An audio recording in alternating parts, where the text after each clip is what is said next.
চট্টগ্রামের সীতাকুণ্ড আর পতেঙ্গার আকাশটা সবসময় ধোঁয়া আর কালচে মেঘে ঢাকা থাকে। কিন্তু গত কয়েক মাস ধরে কর্ণফুলী নদীর পাড়ে অবস্থিত বিশাল ইস্পাত কারখানা বেঙ্গল স্টিল অ্যান্ড শিপইয়ার্ডের আকাশে যেন বিপদের ঘনঘটা। কারখানার বিশাল হলঘরে এখন কবরের নিস্তব্ধতা।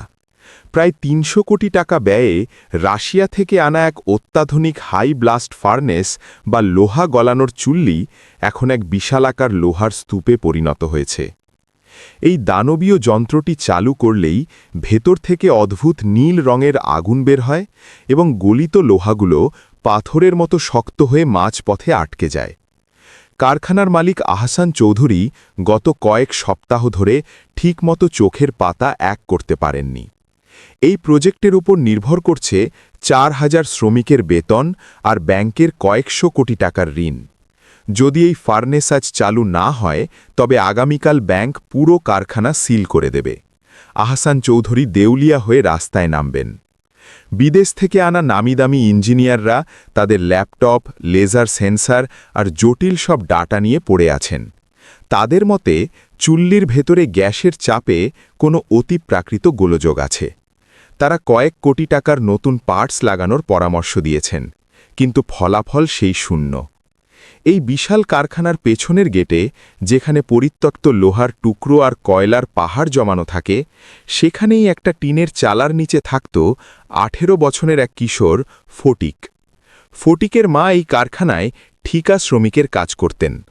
ফটিক কোনোদিন স্কুলের বারান্দায় পা রাখার সুযোগ পায়নি, কিন্তু কর্ণফুলীর নোনা বাতাস আর কারখানার লোহার বন্ধে সে বড় হয়েছে। তার একটা অদ্ভুত ক্ষমতা ছিল। সে লোহার ওপর হাত দিয়ে বলে দিতে পারত সেটির মান কেমন, আর আগুনের রং দেখে বলে দিতে পারত কয়লা কতটা পুড়ছে। সেদিন কারখানার ভেতরে যখন বিদেশি ইঞ্জিনিয়ারদের হাহাকার আর আহসান চৌধুরীর আর্তনাদ চলছে, ফটিক তখন চুপি চুপি মূল হলের দরজায় এসে দাঁড়াল। তার পরনে তালি দেওয়া আধময়লা লুঙ্গি আর ছেঁড়া গেঞ্জি, সারা গায়ে গ্রিজ আর কয়লার কালি।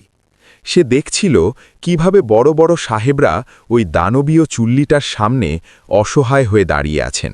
হঠাৎ ফটিকের নজর পড়ল চুল্লির চিমনির নিচের এক বিশেষ জয়েন্টের দিকে।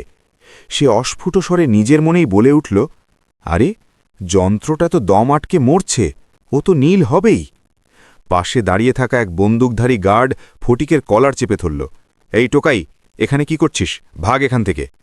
গার্ড যখন ফটিককে ধাক্কা দিয়ে হলঘর থেকে বের করে দিচ্ছিল, তখন ফটিকের হাত থেকে একটা পুরনো লোহার রেঞ্চ মেঝেতে পড়ে গেল। সেই ধাতব শব্দে আহসান চৌধুরী ফিরে তাকালেন। তার চোখে মুখে তখন রাজ্যের অন্ধকার। তিনি গার্ডকে ইশারায় থামিয়ে বললেন, দাঁড়াও, ও কি বলছিল? গার্ড তাচ্ছিল্যের হাসি হেসে বলল, আরে স্যার, এই ভাঙারি কুড়ানো ছেলে বলছে আপনার যন্ত্র নাকি দম আটকে মরছে। পাগল একটা। ইঞ্জিনিয়াররা হো হো করে হেসে উঠলেন। একজন রুশ ইঞ্জিনিয়ার দোবাসীর মাধ্যমে ব্যঙ্গ করে বললেন, আমরা থার্মোডাইনামিক্সের সব সূত্র লাগিয়েও হার মানলাম, আর এই সাধারণ ছেলে বলছে চুল্লি শ্বাস নিতে পারছে না।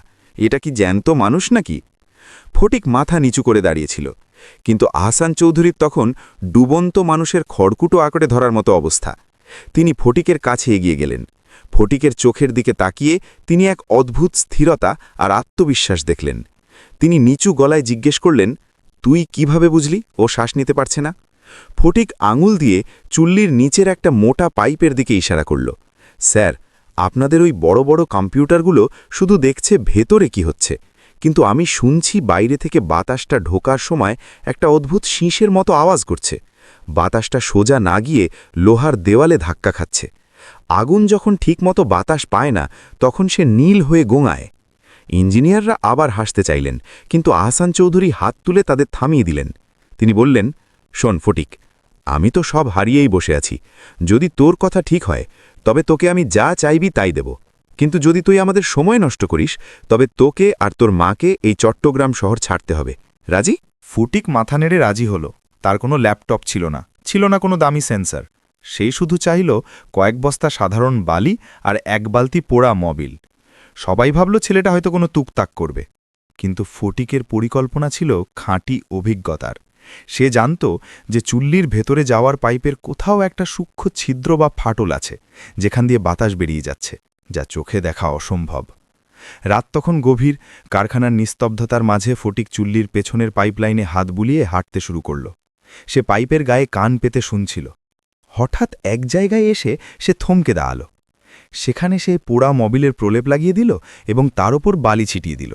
আশ্চর্যজনকভাবে দেখা গেল বালিগুলো পাইপের গায়ে লেগে না থেকে এক জায়গায় চুষে ভেতরে ঢুকে যাচ্ছে। ইঞ্জিনিয়াররা স্তম্ভিত হয়ে গেলেন। ফটিক দেখিয়ে দিল যে মাটির তলার লোনা বাতাস আর হালকা কম্পনের কারণে পাইপের এক জয়েন্টে এমন এক সূক্ষ্ম ফাটল তৈরি হয়েছে যা কোনো সেন্সারে ধরা পড়েনি। ওই ফাটল দিয়ে বাইরের ঠান্ডা বাতাস ভেতরে ঢুকছিল বলেই আগুনের রং নীল হয়ে যাচ্ছিল আর লোহা জমে পাথর হয়ে যাচ্ছিল। ফটিকের নির্দেশ মতো সেই পাইপটি দ্রুত সিল করে দেওয়া হলো। ভোর 4টের সময় আহসান চৌধুরী নিজেই স্টার্ট বাটন টিপলেন। এবার কোনো নীল আগুন নেই। কয়েক মিনিটের মধ্যে চুল্লির ভেতর থেকে টকটকে লাল আর সোনালি আগুনের আভা বের হতে শুরু করল। লোহাগুলো মাখনের মতো গলে নিচের চ্যানেলে বয়ে যাচ্ছে। হলের ভেতরে থাকা মনিটরগুলো সব সবুজ সংকেত দিতে লাগল। 98.5% এফিসিয়েন্সি। পুরো হল ঘরে তখন করতালির শব্দ। বিদেশ থেকে আসা ইঞ্জিনিয়াররা মাথা নিচু করে ফটিকের সামনে এসে দাঁড়ালেন। যে ছেলেকে তারা টোকাই বলে অপমান করেছিলেন, সেই ছেলেই আজ বাংলাদেশের এক গৌরবোজ্জ্বল কারখানা আর হাজার হাজার শ্রমিকের জীবন বাঁচিয়ে দিয়েছে। আহসান চৌধুরী ফটিককে জড়িয়ে ধরলেন। তার চোখে তখন আনন্দের জল। তিনি ফটিকের হাতে 5 লক্ষ টাকার একটি চেক দিতে চাইলেন। ফটিক মাথা নিচু করে বলল, স্যার, আমার মা বলতো লোহা কখনো মিথ্যে বলে না। আপনারা ওর ডেটা দেখছিলেন, কিন্তু ওর বুক ফাটানোর চিৎকারটা শোনেননি। আমাকে টাকা দেবেন না, আমাকে শুধু স্কুলে পড়ার সুযোগ করে দিন। আমি জানতে চাই এই লোহার ভেতরে আর কি কি রহস্য লুকিয়ে আছে। আহসান চৌধুরী সেদিন শুধু একজন মেধাবী কিশোরকেই খুঁজে পাননি, তিনি খুঁজে পেয়েছিলেন এক নতুন দিশা। তিনি ফটিকের পড়াশোনার পুরো দায়িত্ব নিলেন এবং তাকে কারখানার কনিষ্ঠ কারিগরি উপদেষ্টা হিসেবে নিযুক্ত করলেন। আজ ফটিকার ছেঁড়া জামা পরে সীতাকুণ্ডের কয়লা কোড়ায় না, সে এখন বাংলাদেশের বড় বড় ইঞ্জিনিয়ারদের শিক্ষক। এই গল্প আমাদের শেখায় যে মেধা কোনো পাসপোর্ট বা ডিগ্রির ধার ধারে না। দেখার মতো চোখ আর শোনার মতো কান থাকলে সাধারণ ধুলোর ভেতর থেকেও হিরে খুঁজে পাওয়া সম্ভব। বাংলাদেশের মাটির প্রতিটি সাধারণ মানুষের ভেতর এমন এক একটা প্রতিভা লুকিয়ে থাকে। প্রয়োজন শুধু একটু সুযোগের।